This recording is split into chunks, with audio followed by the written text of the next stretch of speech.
Hello everyone, welcome to our YouTube channel. जो हमारे videos हैं वो टोटली मैकमिलन बुक से अलाइंड हैं। एज वी नो कि हमारे काफी सारे फ्रेंड्स जो हैं वो वर्किंग हैं, तो हम लोगों ने वीडियो को काफी टू द पॉइंट रखने की कोशिश करी है। साथ ही एज वी नो कि एग्जाम जो है वो ऑब्जेक्टिव पैटर्न पे है, तो हम लोग उन्हीं चीजों को कवर कर रहे हैं जहां से ऑब्जेक्टिव क्वेश्चंस निकलने के आसार है। साथ ही फ्रेंड्स, मैं आपको बताऊं कि जो हमारे एग्जाम का अप्रोच होना चाहिए वो क्या होना है। उसमें आपने फ्रेंड्स हमारे वीडियोस को देखना है और साथ ही आपने एक हैंड रिटन नोट्स बनाना है। अगर आप हैंड रिटन नोट्स बनाने में कंफर्टेबल हो तो वो आपके एग्जाम टाइम रिवीजन में आपकी हेल्प करेगा, क्योंकि आप एग्जाम टाइम में अगर वीडियोस को रिवीजन पर्पस के लिए देखते हो तो वो काफी ज्यादा टाइम टेकिंग होने वाला है। तो अगर आप वीडियोस देख के नोट्स बना पा रहे हो that is well and good. अगर आप नहीं बना पा रहे हो then you have to arrange a paid notes. Friends, again I repeat, you have to arrange a paid notes. It must not be from us, लेकिन आपके पास कहीं से भी एक पेड नोट्स होना चाहिए। You should not rely on any free floating content. So friends, what we are offering is our e PDF notes plus MCQs. तो आज हम लोग जेआईबी एग्जाम के जो वेरी फर्स्ट पेपर है, Indian economy and Indian financial system, इसके module 1 को start कर रहे हैं, which is Indian economic architecture. और इसका जो यूनिट 1 है that is an overview of Indian economy. इसको हम लोग इवन हिस्ट्री भी बोल सकते हैं, क्योंकि इसमें मोस्टली जो है वो हिस्ट्री है और हम लोग इन डिटेल चीजों को आगे देखेंगे। तो फ्रेंड्स, अभी हम लोग कंटेंट देख लेते हैं इस वीडियो में क्या एक चीजें कवर होने वाली हैं। Then we are going to cover evolution of Indian economy. तो इसमें फ्रेंड्स हम लोग बेसिकली क्या देखने वाले हैं कि हम लोग 1000 AD से लेके अभी 2023 चल रहा है, यहां तक के डिटेल्स को देखने वाले हैं कि हमारी इकोनॉमी ने कैसे ग्रो किया है। फिर हम लोग बेसिक कैरेक्टरिस्टिक जो है वो इंडियन इकोनॉमी की देखने वाले हैं। कैरेक्टरिस्टिक मतलब आप समझ ही रहे होंगे कि वैसी एक्टिविटीज जो production, distribution, consumption of goods and services से रिलेटेड है। फिर ब्रिटिश पीरियड में, ब्रिटिश पीरियड कब था? 1600 AD टू 1947 AD। इस पीरियड में जो हमारी इंडियन इकोनॉमी थी वो कैसे काम कर रही थी। उसके बाद टिल 2008 एंड आफ्टर 2008। टिल 2008 क्यों? क्योंकि वहां पे एक बीच में जो था वो रिसेशन वाला पीरियड भी आया था। एंड द लास्ट वन कि structural change in Indian economy, कि जो इंडियन इकोनॉमी के स्ट्रक्चर में कैसे टाइम के साथ चेंज आया है। तो हम लोग इनको 1 by 1 इन डिटेल देखेंगे। फ्रेंड्स, अगर आप इस वीडियो को ध्यान से देख लोगे और अगर आप साथ में नोट्स बना लेते हो तो आपको किसी भी दूसरे कंटेंट की जरूरत नहीं है। साथ ही हम लोग इस वीडियो में सारे एमसीक्यूज को मार्क करते जाएंगे, तो आप उनको भी नोट डाउन कर सकते हैं। अदरवाइज आप हमारे ई पीडीएफ एंड एमसीक्यूज की तरफ आ सकते हैं। साथ ही अगर आपको हमारा वीडियो अच्छा लगेगा तो प्लीज हमारे वीडियो को लाइक कीजिएगा एंड हमारे चैनल को सब्सक्राइब कर दीजिएगा। तो हम लोग सबसे पहले शुरू करते हैं इकोनॉमिक्स से कि इकोनॉमिक्स क्या है। तो फ्रेंड्स, मैं इसको एक शब्द में कहूं तो इकोनॉमिक्स एक सब्जेक्ट है जिसको हम लोग इकोनॉमी को पढ़ने के लिए यूज करते हैं, इकोनॉमी को समझने के लिए यूज करते हैं। So economics is a study of goods and services produce, distributed and consumed in a territory. अभी वो टेरिटरी क्या है? वो territory can be one state, one country, कुछ भी। और जो गुड्स है वो गुड्स, बात हो रही है नेचुरल रिसोर्सेज की, कि नेचुरल रिसोर्सेज वो गुड्स हैं और सर्विसेज जो प्रोड्यूस हो रही हैं उनसे, और उनका डिस्ट्रीब्यूशन एंड कंजम्पशन को हम लोग पूरा जो स्टडी करते हैं वो इकोनॉमिक्स है। इसी को दूसरे शब्दों में देखें तो economics is the art and science of decision making regarding the uses of scarce resources. Scarce resources मतलब वही नेचुरल रिसोर्सेज जो थोड़े लिमिटेड हैं, जैसे कि कोल, जैसे कि वाटर, मतलब ड्रिंकिंग वाटर, और इनको to attend the maximum satisfaction, की मतलब हम लोगों को एक स्ट्रैटेजी के साथ कैसे स्कार्स मतलब जो कम है रिसोर्सेज उनको इस्तेमाल करना है, जिससे कि हम लोगों को मैक्सिमम आउटकम मिले और अ लेंदी आउटकम, क्योंकि और एक लेंदी समय तक वो रिसोर्सेज जो हैं वो हमारे और हमारे आने वाली जनरेशन के काम आए। तो ये जो पूरा स्टडी है ये इकोनॉमिक्स है, और ये इम्प्लीमेंट किस पे होती है? ये इम्प्लीमेंट इकोनॉमी पर होती है। तो अभी इकोनॉमी क्या है हम लोग वो भी देख लेते हैं। Economy is a structure in which various economic activities of the societies are performed. When a geographical area is defined in context of its economic activities, that is called economy. तो अभी economic activities क्या है? तो friends, economic activities की अगर बात करें तो कोई भी activity which is involve with money, for example production तो उसमें पैसा चाहिए, डिस्ट्रीब्यूशन उसमें पैसा आ रहा है, सेलिंग अगेन पैसा आ रहा है, बाइंग आपको पैसा देना है, स्टोरेज उसके लिए भी पैसा देना है, transportation is again one medium जिससे कि पैसे की ही बात होती है। तो आप समझ पा रहे होंगे कि इकोनॉमिक एक्टिविटीज क्या है। अभी हम लोग 3 टाइप्स ऑफ इकोनॉमी को देखते हैं एक बार, कि जो इकोनॉमी है वो 3 टाइप की होती है basically. First one is open economy जिसको कि हम लोग कैपिटलिस्टिक इकोनॉमी कहते हैं या मार्केट इकोनॉमी कहते हैं। दूसरी सोशलिस्ट कि जहां पे गवर्नमेंट का इंटरवेंशन रहता है जिसको हम लोग कमांडेड इकोनॉमी भी कहते हैं।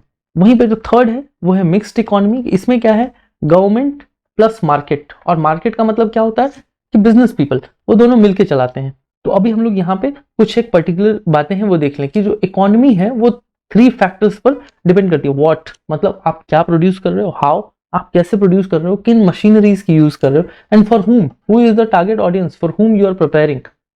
तो इसको देखते हैं कि ओपन इकोनॉमी है तो वहां पे कि क्या प्रोड्यूस करना है, किसके लिए प्रोड्यूस करना है, एंड कैसे किस मशीनरी का इस्तेमाल करके प्रोड्यूस करना है, ये सब कुछ जो है वो मार्केट मतलब बिजनेस पीपल जो है वही डिसाइड करते हैं। और ऐसी इकोनॉमीज जो है वो यूएसए एंड यूके में है।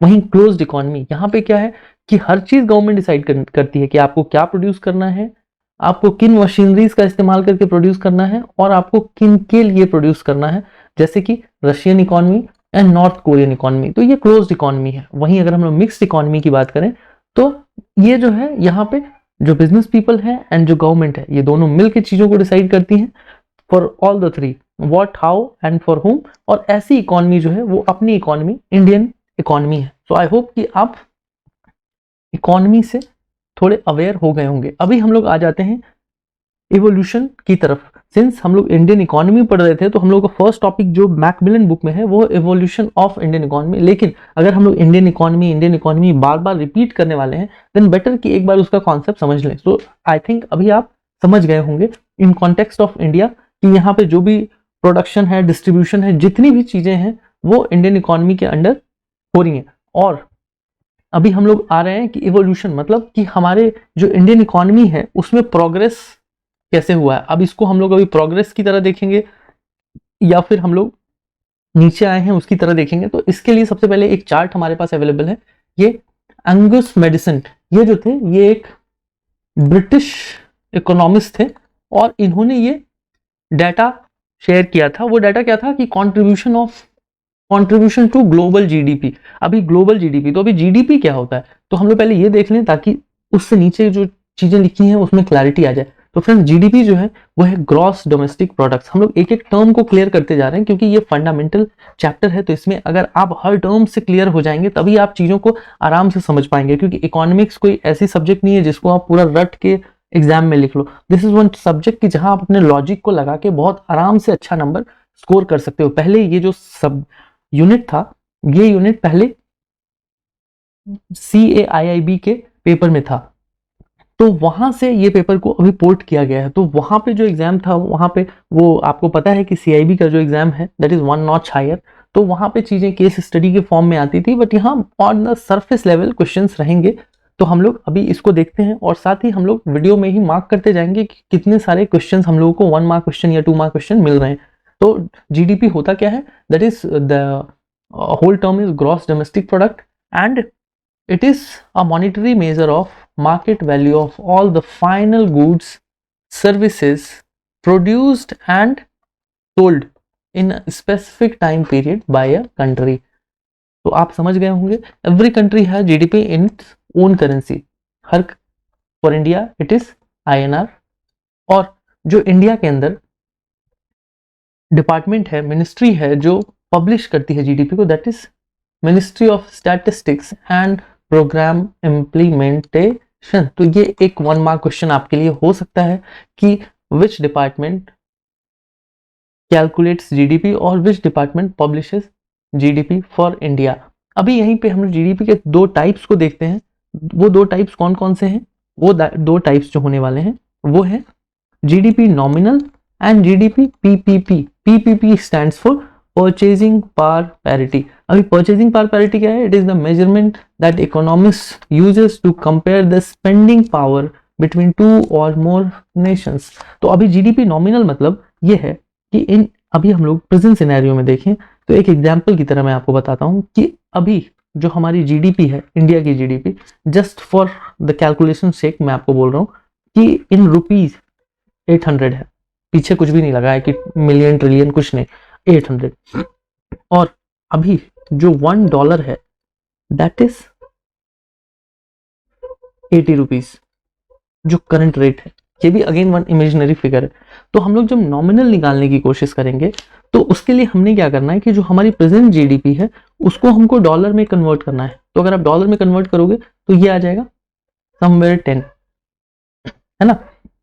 तो उस हिसाब से जो हमारी जीडीपी जो अभी आईएनआर में है उसको जब हम डॉलर में कन्वर्ट कर देते हैं तो वो बन जाता है जीडीपी नॉमिनल। और इन जीडीपी नॉमिनल जो इंडिया की पोजीशन है that is 5th position with $3.5 trillion. और इसको कैलकुलेट करना इजी रहता है। वहीं अब हम लोग पीपीपी की बात करते हैं। फॉर दिस हम लोग एक एग्जाम्पल लेते हैं, वो है चाय का एग्जाम्पल, टी जो हम लोग पीते हैं ना। तो in India you will have T in 10 to 20 rupees, है ना, कि आप इतने में पी लेते हो। वही यूएस में आप जाओ तो वहां आपको चाय पीने के लिए you have to spend minimum $1। आप जब $1 स्पेंड करते हैं तो इसका मतलब क्या हो गया कि यही है परचेजिंग पावर पैरिटी की, स्पेंडिंग पावर्स की। मतलब एक चाय जो इंडिया में लेने के लिए अपन 10 to 20 रुपीज, मैक्सिमम 20, तो वहां पे $1 स्पेंड कर रहे हैं। तो इस हिसाब से $1 जो है, $1 दैट इज 20 रुपीज। तो अगर हम इसको कन्वर्ट करेंगे फिर से यहां से वही हमने जो जीडीपी का डाटा है अपना, उसी जीडीपी के डाटा को यहाँ पोर्ट कर दिया है, ये जीडीपी, और 20 से डिवाइड कर देंगे तो हम लोग आ जाएगा 40। तो आप समझ पा रहे हो कि यहाँ पे ये 10 था तो ये 40 हो गया। तो उसी तरह से ये यहाँ 3.5 ट्रिलियन था तो ये यहाँ पे 11 ट्रिलियन हो गया है। और as per GDP PPP India की जो पोजीशन है वो 3rd पोजीशन है। और ये जो है ये कैसे, काफी सारे और भी फैक्टर्स होते हैं, उन सारे ही फैक्टर्स को इंक्लूड करने के बाद ये निकलता है। तो आई होप आप समझ गए होंगे। तो अगेन यहाँ एक 1 मार्क क्वेश्चन आपके लिए वेट कर रहा है कि जो ये है कि इंडिया की position in GDP, global GDP कितनी है एज पर जीडीपी नॉमिनल, तो 5th, as per GDP PPP तो 3rd। और अगर वैल्यू पूछ लेते हैं तो वैल्यू में तो आपको पता ही है, इसको बहुत ज्यादा मग करने की जरूरत नहीं है, 3.5 और 11 ट्रिलियन। बाकी जहां भी जरूरत होगी मैं आपको आगाह कर दूंगा, बता दूंगा कि किन चीजों पे आपको मोर एम्फेसिस देने की जरूरत है। तो फ्रेंड्स अभी हम लोग फिर से आ जाते हैं बैक टू मेन ट्रैक। तो यहाँ पे देखिए कि एक कंट्रीब्यूशन टू जीडीपी का, जो ग्लोबल जीडीपी का एक चार्ट यहाँ पे हम लोगों को मिला हुआ है। तो उस चार्ट में क्या है कि आप देखिए कि इन 1000 एडी जो चाइना प्लस इंडिया ये दोनों मिलके 50.50 इन ग्लोबल जीडीपी कंट्रीब्यूट करते थे। तो you can say this is one massive number. वहीं हम लोग अब बात करते हैं 1600 एडी। अभी हम लोगों ने 1600 का रेफरेंस क्यों लिया है, मैं इसको एक स्टोरी टेलिंग की तरह आपको बोल रहा हूँ। तो आपको इसको बिल्कुल अपने दिमाग में फीड करते जाना है, क्योंकि यहाँ पे 1600 एडी पे ईस्ट इंडिया कंपनी जो है वो इंडिया में एंटर करती है एज ए कंपनी। तो उस टाइम पे जो चाइना की जीडीपी थी वो 29% और इंडिया की 23% थी। अभी वहीं हम लोग 100 साल आगे निकलते हैं तो उस टाइम तक में जो ईस्ट इंडिया कंपनी है वो एक कंपनी की तरह काम कर रही थी। तो हमारी जीडीपी थोड़ी और ग्रो होती है, चाइना की जीडीपी यहीं थोड़ी डिक्लाइन होती है। अभी हम लोग यहाँ से सीधे आते हैं 1947। चलिए इसकी तो अब जरूरत नहीं है। तो 1947 में जब हम इंडिपेंडेंस मिली हमको, उस टाइम पे हमारी जीडीपी जो ग्लोबल कंट्रीब्यूशन था हमारी जीडीपी का that was only 3%। Then you can think of the scenario कि हम लोगों के पास क्या बचा होगा when we got the independence. और अभी हम लोग फिर 2021 के सिनेरियो में देखें तो now we are somewhere at 7.3%। So we are again growing, क्योंकि उन्होंने सारे ही एस्टेब्लिशमेंट्स को ठप कर दिया था। So we started from the scratch. तो अभी we are at 7% and we are growing, will grow. अभी हम लोग आ जाते हैं basic characteristics of Indian economy की तरफ। तो फ्रेंड्स बेसिक कैरेक्टरिस्टिक में उससे पहले मैं आपको बताऊं कि जो वर्ल्ड बैंक है उनके पास एक एटलस मेथड है। ये एटलस मेथड की मदद से वो क्या करते हैं, वो इकोनॉमी को 4 कैटेगरीज में स्प्लिट करते हैं, क्लासिफाई करते हैं, और ये जो क्लासिफिकेशन होता है ना, दैट इज बेस्ड ऑन पर कैपिटा इनकम। अभी पर कैपिटा इनकम क्या होता है ना, कि एक इनकम, नेशनल इनकम मतलब क्या हो गया कि एक पूरे कंट्री का जो इनकम है वो, और उसको डिवाइड करेंगे किससे, टोटल पॉपुलेशन से, कि जो टोटल पॉपुलेशन होगी ना कंट्री की, उससे। इसको हम लोग एक और एग्जांपल से देखें कि एक फैमिली है, उसमें 5 मेंबर्स हैं, ठीक है, 5 मेंबर्स इन अ फैमिली। अभी उनमें एक ही बंदा है जो कमाता है, ही अर्न्स 100 रुपीज डे, तो वो 100 रुपीज एनुअली, तो उसमें उसको हम डिवाइड करेंगे बाई 5, तो उस हिसाब से उस जो फैमिली के एक एक इंडिविजुअल मेंबर की जो पर कैपिटा इनकम होगी वो 20 रुपी पर एनम होगी, क्योंकि वो 100 रुपए पर एनम कमा रहा है उस हिसाब से। तो आई होप ये समझ गए हो। और जो पर कैपिटा इनकम है उससे रिलेटेड कुछ रेफरेंसेस भी हैं हमारे पास, तो हम लोग ऑलरेडी ये देख चुके हैं, ये फॉर्मूला भी देख चुके हैं। अब low per capita income leads to high level of poverty, बिल्कुल सही है, अनएम्प्लॉयमेंट एंड इलिटरेसी, क्योंकि अगर आपके पास पैसे नहीं होंगे तो आप पढ़ाई भी नहीं करेंगे, और अनएम्प्लॉयमेंट विल डेफिनेटली लीड। और इनको इम्प्रूव करने के लिए गवर्नमेंट ऑफ इंडिया ने post independence 5 year plan launch किए थे, क्योंकि अगर हमारे पास वॉइड बहुत ज़्यादा था, मतलब जो गहरा था, जो डिस्टेंस, एक खाई जो थी वो बहुत बड़ी थी, तो हम उसको एक बार में छलांग लगा के पार नहीं हो सकते थे। So what government of India did कि उन्होंने जो प्लान्स थे उसको स्प्लिट कर दिए कि 5 इयर्स में हम एक सेक्टर को पूरा फोकस करके उसको इम्प्रूव करने की कोशिश करेंगे, और फिर उन्होंने ऐसे करके सब्सिक्वेंटली चीज़ों को चेंज किया। वो हम आगे देखेंगे, आगे के चैप्टर्स में वो पूरा एक एक यूनिट है। तो अभी वर्ल्ड बैंक जो है वो अनाउंस करती है पर कैपिटा इनकम को 1 July of every year for the current financial year. Again यहाँ एक 1 मार्क क्वेश्चन बन सकता है कि पीसीआई कब अनाउंस होता है। और ये जो चार्ट देख रहे हैं आप, आपको इस चार्ट को बहुत ज़्यादा देखने की जरूरत नहीं है। साथ ही जो हम लोगों ने अभी इससे ऊपर यहाँ हमने देखा था, फॉर एग्जाम्पल अभी हमने देखा था कि 4 कैटेगरीज की बात हुई थी, तो वो 4 कैटेगरीज थी, low income, lower middle income, upper middle income and higher income. और इस चार्ट को पढ़ने की इतनी भी जरूरत नहीं है आपको। इसमें जो सबसे मोस्ट इंपॉर्टेंट बात है वो है कि India falls under lower middle income economy, मतलब हम लोग यहाँ फॉल करते हैं। तो जो मैकमिलन की बुक है उसमें ये डाटा उन्होंने दिया है कि India falls under this range इन 2019। लेकिन अभी हम लोग यहाँ बस एक ट्रांजिशन आपको दिखा रहे हैं, and this is the present data what we have now as per World Bank. एंड इसमें जो रेंज है दैट इज 1086 टू 4255। तो आप इसको याद कर सकते हो, क्योंकि यहाँ से अगेन एक 1 मार्क का क्वेश्चन इस टाइप से डायरेक्टली आ सकता है कि Indian economy falls under which category, तो वो आप बता देंगे। लेकिन अगर वहाँ डाटा पूछ लेते हैं तो आप इसको भी माइंड में रख सकते हैं, और बाकी डाटा जो है वो आपके किसी काम का फिलहाल तो नहीं है एटलीस्ट। अभी हम लोग देखते हैं कि कुछ एक फैक्टर्स होते हैं, जो फैक्टर्स वो इन्फ्लुएंस करते हैं किसको, कैरेक्टरिस्टिक्स ऑफ इंडियन इकोनॉमी को। तो वो क्या है, फर्स्ट वन लो पर कैपिटा रियल इनकम। ये हमको पता है कि हाँ ये डेफिनेटली करता है, क्योंकि अगर इनकम ही कम होगा तो ग्रोथ कहाँ से होगी इकोनॉमी की। अभी पॉपुलेशन ग्रोथ, अगर पॉपुलेशन बढ़ता जा रहा है तो जो इकोनॉमी है उसके ऊपर लोड बढ़ता जा रहा है। अगर इकोनॉमी भी उस हिसाब से ग्रो नहीं हो रही है देन डेफिनेटली हमारी जो पर कैपिटा चीज़ें हैं वो नीचे आ जाएंगी, क्योंकि हमको उसको पॉपुलेशन से डिवाइड करना है। हाई रेट ऑफ अनएम्प्लॉयमेंट, ये again this is the result of population growth. अभी अनएम्प्लॉयमेंट क्या होता है हम लोग इसको एक बार देख लेते हैं फॉर रेफरेंस। अनएम्प्लॉयमेंट को इन डिटेल हमको पढ़ना है, इन फ्यूचर हम उसको भी पढ़ेंगे, बट हम लोग यहाँ टच इसीलिए कर रहे हैं क्योंकि कोई भी एक जो वर्ड आ रहा है उसको अगर इन डिटेल डिस्कस कर लेते हैं तो काफ़ी क्लैरिटी मिल जाती है। तो आप देखेंगे कि it is one condition where people capable of working do not find a job to meet their fundamental necessity मतलब रोटी कपड़ा मकान, एजुकेशन एंड हेल्थ। तो ये 5 चीज़ें हैं। तो इसके कुछ टाइप्स भी हैं, उसको हमने इन डिटेल अपने ई पीडीएफ में मेंशन किया है। फिलहाल मैं बस आपको समझाने के पॉइंट ऑफ व्यू से यहाँ बता देता हूँ।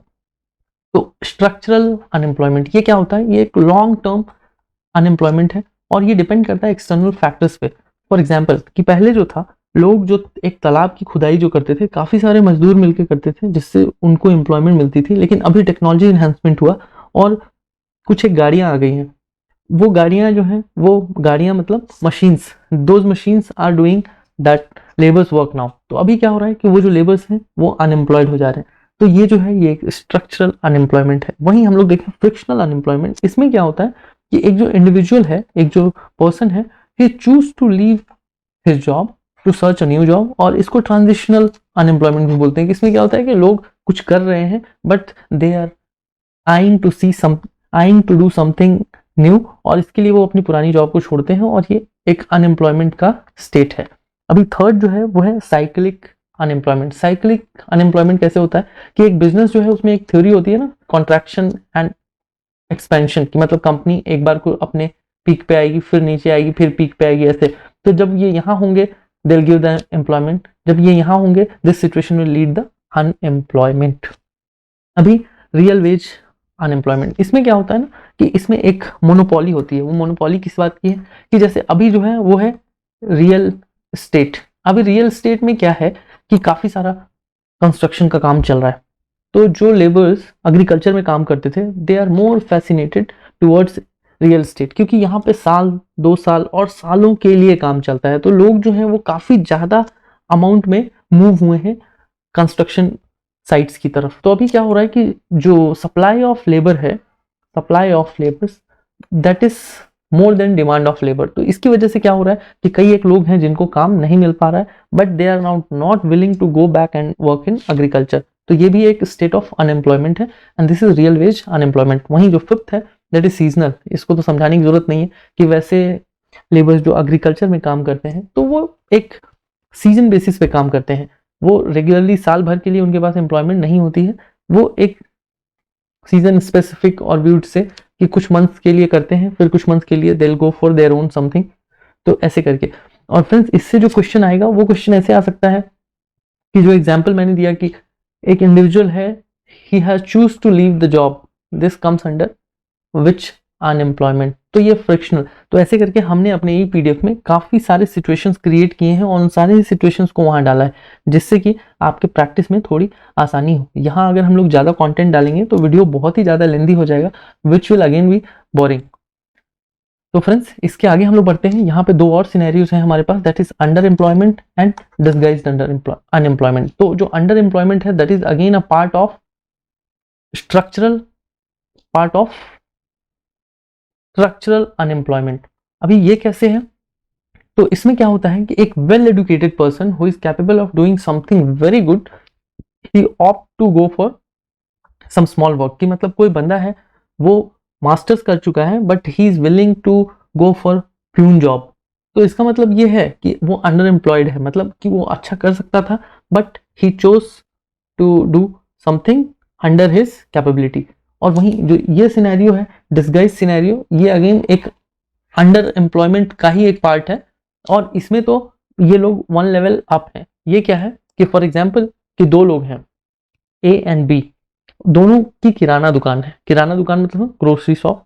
तो ए जो है वो सुबह 6 बजे जाता है और रात के 10 बजे वापस आता है अपनी दुकान को बंद करके। वहीं जो बी है, इसमें क्या है कि बी 2 घंटे के लिए अपनी दुकान पे बैठते हैं या 4 घंटे के लिए बैठते हैं, उसके बाद उनका बेटा आता है वो बैठता है, उसके बाद उनका बेटा आता है वो बैठता है। ऐसे करके ये 4-5 लोग जो हैं वो एक ही दुकान में एंगेज होकर बैठे हुए हैं, और इन सबको लग रहा है कि they are doing something great. उनको लग रहा है कि वो सारे लोग मिलकर दुकान को चला रहे हैं, लेकिन इवेंचुअली हो ये रहा है कि जो एम्प्लॉयमेंट है दैट इज फॉर 1 पर्सन, और 4 लोग 3 लोग जो हैं वो बस एक डिल्यूजन में है। उनको लग रहा है कि भैया हम एम्प्लॉयड हैं, लेकिन वो एम्प्लॉयड नहीं है, वो एक्चुअली अनएम्प्लॉयड है। तो ये जो है ये डिसगाइज्ड वाली कैटेगरी है। और फ्रेंड्स इन सबको आपको ध्यान रखना है, क्योंकि कोई एक एग्जाम्पल की तौर पे एक सिचुएशन मिलेगा और उस सिचुएशन में आपको ये पहचानना होगा कि ये comes under which unemployment category. उसके बाद जो नेक्स्ट फैक्टर है that is excessive reliance on primary sector. Primary sector मतलब क्या है? Natural resources. अभी नेचुरल रिसोर्सेस क्या होते हैं फ्रेंड्स? जैसे ये मैंने क्या लिख दिया, ठीक है। नेचुरल रिसोर्सेज मतलब क्या होते हैं? नेचुरल रिसोर्सेज कोल, वाटर मतलब ड्रिंकिंग वाटर। तो ये जो भी चीजें हैं ना, ये क्या है, बहुत लिमिटेड है हमारे पास। तो हमको अदर एवेन्यूज को भी देखने की जरूरत है, बजाय इसके कि हम सिर्फ प्राइमरी जो नेचुरल रिसोर्सेज हैं, प्राइमरी रिसोर्सेज हैं, उनको एक्सप्लॉइट करेंगे तो वो हमारे इकोनॉमी को ड्रास्टिकली डैमेज करता है। तो बेटर कि हमको अदर ऑल्टरनेट की तरफ जाना चाहिए, लेकिन फिलहाल जो है this is one of the reason जो इन्फ्लुएंस करता है।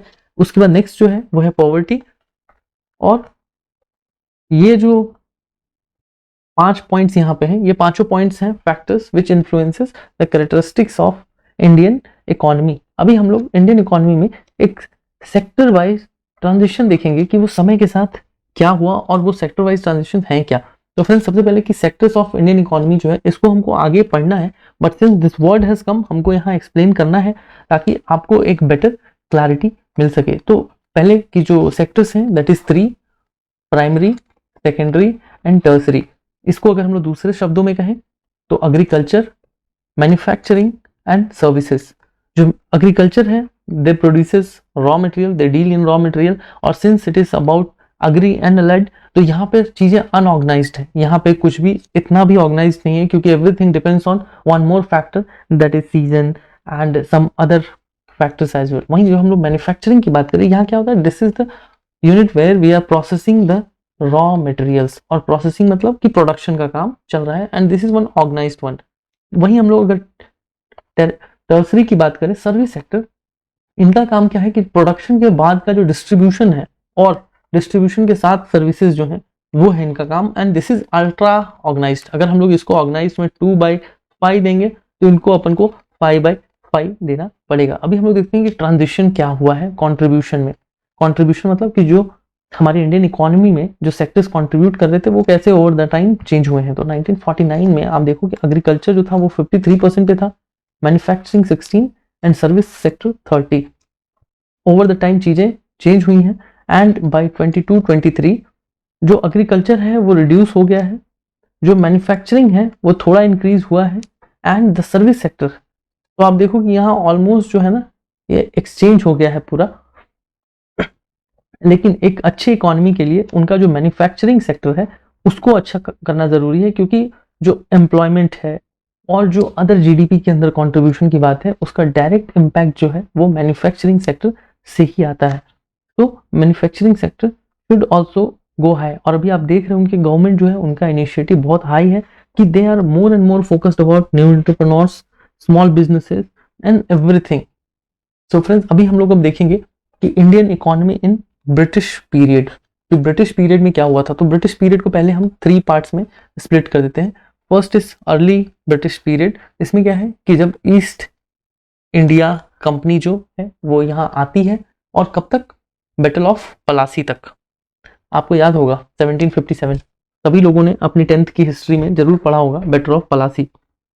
तो तब तक की जो हिस्ट्री है उसमें अर्ली ब्रिटिश पीरियड इसको कहा जाता है, ब्रिटिश एरा का। अभी वहीं मिड ब्रिटिश पीरियड फिर जो होता है वो अप्रोक्सीमेटली 100 ईयर्स का होता है, कि बैटल ऑफ पलासी से लेके सैनिक विद्रोह। जो सैनिक विद्रोह जो मंगल पांडे वाली मूवी थी उसमें जो इंसिडेंट दिखाया जाता था, सेम इंसिडेंट। तो ये जो 2 पीरियड हैं, early period and mid British period, इसमें जो है वो east India company British India को रेगुलेट कर रही थी। लेकिन आफ्टर दिस मंगल पांडे वाला इंसिडेंट, सैनिक विद्रोह, British crown period comes. What was that? From 1858 to 1947, इस पीरियड में जो ब्रिटिश गवर्नमेंट है उन्होंने ब्रिटिश इंडिया के एडमिनिस्ट्रेशन को डायरेक्टली कंट्रोल में ले लिया, और वो वहां से चीजों को रेगुलेट कर रहे थे। अभी तक जो चीजें नुक्का छिपी में चल रही थी ना, कि मतलब कुछ चीजें थी जो थोड़ी छिपी हुई थी, वो सारी चीजें बहुत ही क्रिस्टल क्लियर हो गई, और ये दिखने लग गया कि ब्रिटिश जो है वो डायरेक्टली रूल कर रहे हैं इंडिया के ऊपर। हम लोग यहीं पे हमारे पास एक रेफरेंस है, वो है दादा भाई नौरोजी का, और इनकी एक बुक थी, वो जो बुक उन्होंने 1867-68 में लिखी थी, that was poverty and un British rule in India. तो यहाँ अगेन एक 1 मार्क क्वेश्चन बन सकता है, यहाँ भी एक 1 मार्क क्वेश्चन बन सकता है इस पीरियड को लेके। तो आपको इसको एक स्टोरी की तरह याद रखना है, आपको कहीं भी इन चीजों को मग करने की जरूरत नहीं है, लर्न करने की जरूरत नहीं है, बस एक स्टोरी की तरह एक फ्लो में आप अगर ऐसे कि 1600 में ईस्ट इंडिया कंपनी आई, वहां से फिर कैसे चीजों का फ्लो हुआ आपको उसको देखना है। साथ ही आप इन चीजों को हमारे ई-पीडीएफ में बहुत ही इजीली समझ पाएंगे, क्योंकि वहां हमने इन चीजों को और डिटेल में डिस्कस किया है, जहां आपको याद करने के बजाय बस एक बार पढ़ लेने की जरूरत होगी। तो यहाँ क्या है कि ब्रिटिश इंडिया, जो दादा भाई नौरोजी की बुक थी उसके कुछ ऑब्जर्वेशंस थे, उसमें क्या था कि जो ब्रिटिश इंडिया का जो नेशनल इनकम था वो ₹340 करोड़ था उस टाइम पे, और जो पर कैपिटा इनकम था वो 20 रुपीज था 1867-68 में, जिसको जब एडजस्ट करके कैलकुलेट करा गया 48-49 के कॉन्टेक्स्ट में, that came 142 rupees per annum. तो 142 रुपीज पर एनम है फ्रेंड्स, मतलब साल में 142 रुपीज एक बंदे की अर्निंग थी, एक इंडियन बंदे की। तो इसको आप महीने का लगा लो 10 या 12 रुपए। So that was very very low, लेकिन ठीक है, अभी फिलहाल इस डेटा को हमको पढ़ना है क्योंकि मैकमिलन बुक में इसका रेफरेंस है। यहीं पे फ्रेंड्स कुछ और इकोनॉमिक्स के नाम हैं जिनकी फाइंडिंग्स जो थी ऑलमोस्ट अलाइंड विथ दादा भाई नौरोजीज फाइंडिंग थी। इनको बुक में काफी मेंशन दिया गया है इकोनॉमिक्स के नाम को, इसको हमने अपने कंटेंट में भी डाल दिया है, बट इनका मुझे कोई ऐसे 1 मार्क क्वेश्चन में रिलेवेंस नहीं लगा, तभी मैंने इसको पीपीटी में वीडियो में नहीं डाला है। अभी हम लोग यहाँ से आगे चलते हैं कि ड्यूरिंग ब्रिटिश पीरियड क्या होता है कि जो ब्रिटिश इंडिया थी, मतलब जो इंडिया थी, उसके कॉमर्स, ट्रेड, इन्वेस्टमेंट्स जो थे उनको पूरा का पूरा हैम्पर कर दिया गया और एक यूनिलेटरल ट्रांसफर ऑफ कैपिटल मतलब पैसे एंड रॉ मटेरियल कहाँ हुआ, टुवर्ड्स ब्रिटेन। और ये जो हुआ यूनिलेटरल मतलब एक तरफा चला जा रहा है, इसमें कोई भी ऐसे म्यूचुअल कंसेंट नहीं है कि हाँ आप ये ले लो वो ले लो, बार्टर जो था वो कुछ नहीं। फिर आप देखो कि यहाँ पे हमारे ये जो ट्रांजिशन हैम्पर किया इन्होंने और जो ये सारे सामान को सप्लाई कर रहे थे ब्रिटेन की तरफ, उसकी वजह से क्या हुआ कि 1600 में हमारा जो कंट्रीब्यूशन था वो 23% था, ग्लोबल इनकम कंट्रीब्यूशन मतलब ग्लोबली वर्ल्ड में पूरे, और जो ट्रेड कंट्रीब्यूशन था दैट वाज 33%। लेकिन 1947 में आके क्या हो गया, ये 3%, ये भी 3%। तो ये अगेन याद रखने की चीज है, यहाँ पे हो सकता है कि एक 1 मार्क का क्वेश्चन यहाँ से प्रोड्यूस हो जाए। वहीं पे ब्रिटिश पीरियड में ही एक फिलिप फ्रांसिस, ये अगेन एक ब्रिटिश इकोनॉमिस्ट ही थे। इन्होंने क्या किया कि इन्होंने एक जो ड्रेन इकोनॉमी है ना, इसका कॉन्सेप्ट दिया। ड्रेन इकोनॉमी मतलब क्या कि wealth drain from India to Britain, और इसमें इन्होंने एक फ्लो चार्ट बताया कि इनका मोड ऑफ ऑपरेंडी क्या है। किसने क्या करती है कि ईस्ट इंडिया कंपनी जो है वो पहले इन्वेस्टमेंट करती है, फिर रेमिटेंस टू अदर प्रेसिडेंसी कि फिर दूसरी प्रेसिडेंसीज में इनको ट्रांसफर करती है, फिर तीसरे में क्या है कि ट्रांसफर ऑफ प्राइवेट इनकम। उसके बाद जो प्राइवेट इनकम जो है ना, इनकम मतलब ऐसे कि वैसे गवर्नमेंट ऑफिशियल्स जो ब्रिटिश थे लेकिन वो इंडिया में काम कर रहे थे, तो उनका पैसा भी जो है वो इंडिया के पैसे से, मतलब जो ब्रिटिश इंडिया की जो इकोनॉमी थी उस टाइम की, उससे निकाल के उसको ब्रिटेन भेजा जाता था। और फिर फाइनली जो ये लगान, आपने लगान मूवी देखी होगी कि उसमें ये जो अपना इन्वेस्टमेंट कर रहे हैं उसको एक रेवेन्यू की तरह वसूल के और फिर वो प्राइवेट जो करते थे और जो इनका इन्वेस्टमेंट था प्राइवेट इन्वेस्टमेंट, उसको वसूल के और फिर ब्रिटेन की तरफ भेजते थे।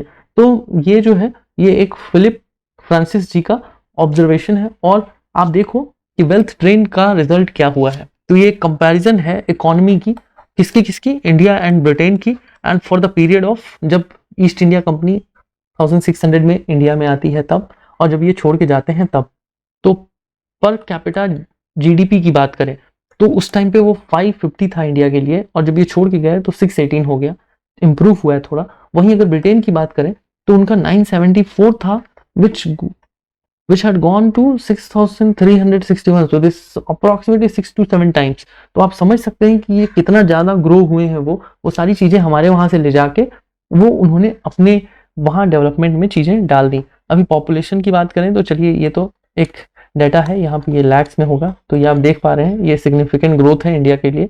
अभी वहीं जीडीपी, टोटल जीडीपी की बात करें तो इंडिया की जीडीपी जो 1600 में थी वो 74,250 मिलियन थी, और वही ये इंक्रीज होके ऑलमोस्ट 4 टाइम्स ये इंक्रीज हुई है, और ये 2,55,852 मिलियन तक आई है। और हम लोग अगर ब्रिटेन की जीडीपी की बात करें तो वो पहले ओनली 6,000 थी, ओनली 6,000, और जब ये यहाँ से गए हैं then that has gone to 3,14,000 और approximately 15,000। So this is one what to say, this is approximately 50 times they have increased। तो आपको समझ आया होगा कि पहले कहा जाता था कि सोने की चिड़िया, तो सोने की चिड़िया का इन्होंने एकदम पूरा का पूरा, जिसको कहते हैं कि सारी चीजें ही यहाँ से लेके वो चले गए। तो अभी हम लोग नेक्स्ट स्लाइड की तरफ चलते हैं। इसमें क्या है कि इकोनॉमी टिल 2008 एंड आफ्टर 2008। तो यहाँ फ्रेंड्स जो टिल और आफ्टर का जो कॉन्सेप्ट आया है वो आया है रिसेशन की वजह से, क्योंकि ये वही पीरियड है कि जिसमें रिसेशन आया था। तो रिसेशन से पहले क्या था और रिसेशन के बाद क्या हुआ, तो हम लोग इसको एक बार को देखते हैं कि पोस्ट इंडिपेंडेंस के बाद जो 3 डिकेड्स थे, 3 डिकेड्स मतलब 30 ईयर्स जो हमारे थे, वो उसमें हमारी जो ग्रोथ रेट थी ना वो बहुत स्लो थी। और उस टाइम पे एक प्रोफेसर राज कृष्णा जी थे, उन्होंने एक हिंदू रेट ऑफ ग्रोथ का टर्म दिया। और वो इसलिए क्योंकि हमारी जो ग्रोथ रेट थी वो 3.5 थी, और हिंदू रेट ऑफ ग्रोथ बोलने का मतलब ये था कि हमारे काफ़ी सारे जो नेबरिंग कंट्रीज है ना वो सेकेंड वर्ल्ड वॉर के बाद इंडिपेंडेंट हुए थे। और इवन मिडिल ईस्ट के भी कई सारे कंट्रीज, काफ़ी सारे countries almost at the same time, थोड़े आगे पीछे में इंडिपेंडेंस उनको मिली थी। और फिर वो ग्रो जो कर रहे थे तो उनकी ग्रोथ रेट हमसे बहुत ज़्यादा थी। और in context of India and Pakistan, उस टाइम पे जब डिवीज़न हुआ था तो ऐसे हुआ कि पाकिस्तान मतलब कि एक मुस्लिम कंट्री एंड हिंदुस्तान एक Hindu country. So with this perspective sarcastically उन्होंने ये कहा कि एक हिंदू कंट्री जो है वो हिंदू रेट से ग्रोथ कर रही है, so Hindu rate of growth, this term coined from here. लेकिन फिर क्या होता है 2080 टू 90 में, अप टू 80 हम लोग we were close to all the private companies. लेकिन 80 के बाद थोड़ा हम लिबरलाइज्ड होते हैं ताकि थोड़ी चीज़ें ठीक हो सके, और यहाँ से we usually come on recovery path. और फिर जो 6th 5 ईयर प्लान होता है दैट इज इन 1980 टू 85, जो यहाँ हमने मेंशन किया है, उसमें we could break the Hindu rate of growth, मतलब जो 3.5 था उससे हम ऊपर निकल जाते हैं। बट ये कैसे होता है, ये 5 ईयर प्लान की वजह से। तो हमने यहाँ देखा कि यहाँ 3 डिकेड्स तो यही है, मतलब जो 6 प्लान्स हैं वो यहाँ हो जाने चाहिए थे अभी तक में, 6 5 ईयर प्लान। बट होता क्या है कि 1966 टू 69 वॉर की वजह से हम लोग 3 ईयर प्लान को है एग्जीक्यूट नहीं कर पाते हैं। और फिर 1978 टू 80 इस समय कांग्रेस और फिर एक बार जनता दल की गवर्नमेंट आती है, और वो जो है जो कांग्रेस की 5 ईयर प्लान थी उसको डेफर कर देती है, और फिर वो अपना प्लान 79 में इंट्रोड्यूस करते हैं। फिर 79 में अगेन कांग्रेस आती है और वो उनके प्लान को कैंसिल कर देती है, और 80 टू 85 के लिए एक नया प्लान दिया जाता है। सो इस तरह से हमारे जो 3+2 5 ईयर्स जो है वो यहाँ चले जाते हैं, और जो बचे हुए टाइम है उसमें 6th 5 ईयर प्लान जो है वो 80 टू 85 में आता है, और इसमें हम लोग अच्छा कर जाते हैं। ये चीज़ें मैं आपको इसलिए बता रहा हूँ ताकि एक स्टोरी की तरह ये चीज़ आपके दिमाग में फिट हो जाए, और एग्जाम में कोई भी एक क्वेश्चन अगर यहाँ से आता है, either it is about Hindu rate या फिर कि कब ब्रेक हुआ, तो ये सारे आप आसानी से पिक कर पाएं। फिर 1992 टू 98, क्योंकि 1990 to 92 it was again one global crisis, और इस क्राइसिस में हम लोग 1991 में एक न्यू इकोनॉमिक पॉलिसी की तरफ आते हैं, और इसका जो पूरा क्रेडिट है वो डॉक्टर मनमोहन सिंह जी को दिया जाता है in the captaincy of PV Narasimha Rao ji. तो इसमें क्या होता है कि हम लोग एलपीजी पॉलिसी की तरफ जाते हैं, which is liberalisation, privatisation and globalisation. तो लिबरलाइजेशन नाम से ही पता लग रहा है कि यहाँ पे हम थोड़े रूल्स एंड नॉर्म्स को लेके थोड़े लिबरल हो गए हैं to set up the industry and business. इसमें जो गवर्नमेंट का रेगुलेशन है ये बहुत थोड़ा रहने वाला है। वहीं पे जो लाइसेंस राज, कोटा राज, परमिट, ये चीज़ें थी, इसको पूरी तरह से डेफर कर दिया जाता है कि आपको कोई लाइसेंस का झंझट, फिर कोटा का झंझट, इतनी चीज़ें नहीं रहेंगी, और जो इकोनॉमी है वो अभी ओपन इकोनॉमी बन जाती है। वहीं पे अगर हम लोग प्राइवेटाइजेशन की बात करें तो यहाँ पे प्राइवेट कंपनीज को अलाउ करा जाता है to run their business in Indian economy. You won't believe कि 1990 से पहले कोई भी एक प्राइवेट बैंक नहीं था इंडिया में। 1990 के बाद ही प्राइवेट बैंक्स की स्टैब्लिशमेंट हुई है इंडिया में, या फिर जो बाहर ऑलरेडी वेल स्टैब्लिश्ड थे उनकी ब्रांचेज ओपन हुई हैं। और साथ ही यहाँ पे कुछ एक जो पब्लिक सेक्टर अंडरटेकिंग्स थी उनको प्राइवेट करा जा रहा है for better management and for other things. फिर अगेन ये भी the example of open economy only. फिर ग्लोबलाइजेशन में क्या होता है कि हम लोग इंडियन इकोनॉमी को सिंक करने की कोशिश कर रहे हैं ग्लोबल इकोनॉमी के साथ। इसको लिंक कर रहे हैं कैसे, इम्पोर्ट एक्सपोर्ट की मदद से, और भी trading with other companies, other countries, जिससे कि हमारी उनकी टेक्नोलॉजीज हमारे पास आ रही हैं, उनके मशीनरीज हमारे पास आ रहे हैं, क्योंकि our prime focus is to somewhere grow in manufacturing. तो उसके लिए जो ऑलरेडी मशीन्स बन चुकी हैं उसको फिर से क्यों बनाना है अपनी कंट्री में, सो उसको सीधे वहां से लेके आना है और प्रोडक्शन स्टार्ट करना है। सो ग्लोबलाइजेशन ने इन चीजों का रास्ता ओपन कर दिया।